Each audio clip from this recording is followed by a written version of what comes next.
বৃষ্টি আর জোয়ারের পানিতে চট্টগ্রামের সীতাকুণ্ড, মিরসরাই ও ফটিকছড়ির লক্ষাধিক মানুষ ক্ষতিগ্রস্ত হয়েছে। বিস্তারিত জানাতে মিরসরাই থেকে যোগ দিয়েছেন সহকর্মী হুসাইন জিয়াদ। এর আগের ঘন্টাও আপনি আমার সঙ্গে এই মিরসরাই থেকে যুক্ত ছিলেন। এই টিকটিক করে সময় এগিয়ে যাচ্ছে, বন্যা পরিস্থিতির কি কোনো উন্নতি হচ্ছে নাকি অবনতিই হচ্ছে?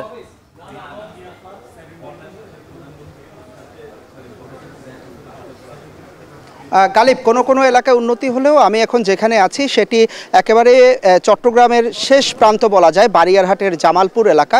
এই এলাকাগুলোর অবস্থা কিন্তু ধীরে ধীরে অবনতি হচ্ছে। আমি এখন যেখানে আছি সেই জায়গাটিতে অন্তত 1 ফুটের মতো পানি বেড়েছে বলছেন এখানকার স্থানীয়রা গত 2 থেকে 3 ঘন্টার মধ্যে, এবং সময় যত যাচ্ছে পানির পরিমাণ কিন্তু তত বাড়ছে। এটি একেবারে ফেনীর লাগোয়া যে অংশ, সেই মিরেশ্বরের সেই অংশটি, অর্থাৎ চট্টগ্রামের সেই অংশ। আমরা এখানে দেখতে পাচ্ছি যে হাঁটু থেকে কোমর পানি পর্যন্ত ডুবেছে কোনো এলাকা, এবং একটু ভেতরের দিকের যে এলাকাগুলো অর্থাৎ বঙ্গোপসাগরের কাছাকাছি যে অঞ্চলগুলো, সেই অঞ্চলগুলোর একেবারে টিনের চাল পর্যন্ত, যে কোনো ঘরের টিনের চাল পর্যন্ত আসলে এখন পানি দেখা দিয়েছে। এবং মানুষজন আমরা দেখতে পাচ্ছি যে চট্টগ্রাম সহ বিভিন্ন জায়গা থেকে স্থানীয় মানুষজন একেবারে সকাল থেকে মূলত উদ্ধার কাজ চালিয়ে যাচ্ছে এখানে, এবং তারা নৌকা নিয়ে এসে এবং যেই বড় বড় ট্রাকগুলো এনে তারা মূলত সেই এলাকাগুলোতে প্রবেশ করার চেষ্টা করছেন।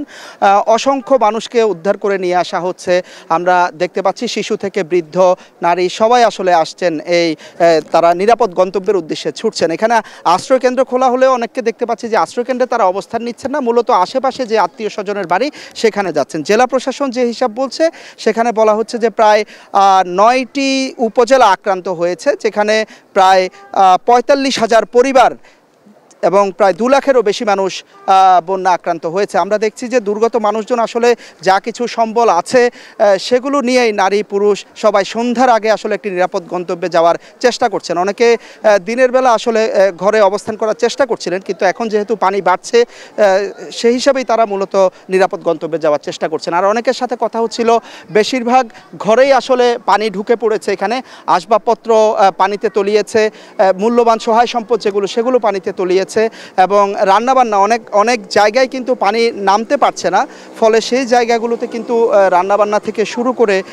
যে দৈনন্দিন কাজ সেটি কিন্তু বন্ধ, এবং অনেকটা অসহায়ের মতো অবস্থা। আমরা দেখছি ছোট ছোট যানবাহন ট্রলি করে বিশেষ করে মহিলা যারা আছেন তাদেরকেও আনার চেষ্টা করছেন এলাকার মানুষ, এবং নিরলস পরিশ্রম করে যাচ্ছেন। তবে এখানে মানুষের সাথে কথা হচ্ছিল, তারা বলছিলেন যে যেই ত্রাণ কার্যক্রমের কথা বলা হচ্ছে সেই সরকারি কোনো ধরনের ত্রাণ সহায়তা এখনও পর্যন্ত এখানে আসেনি।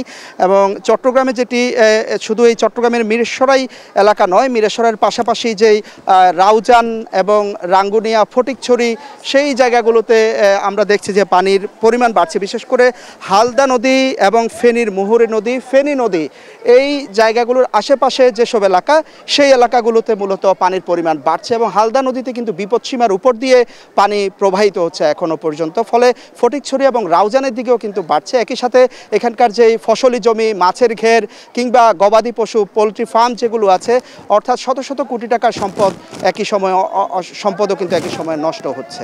গালিব। যুক্ত ছিলেন সহকর্মী হুসাইন জিয়াদ। দেখছেন এখন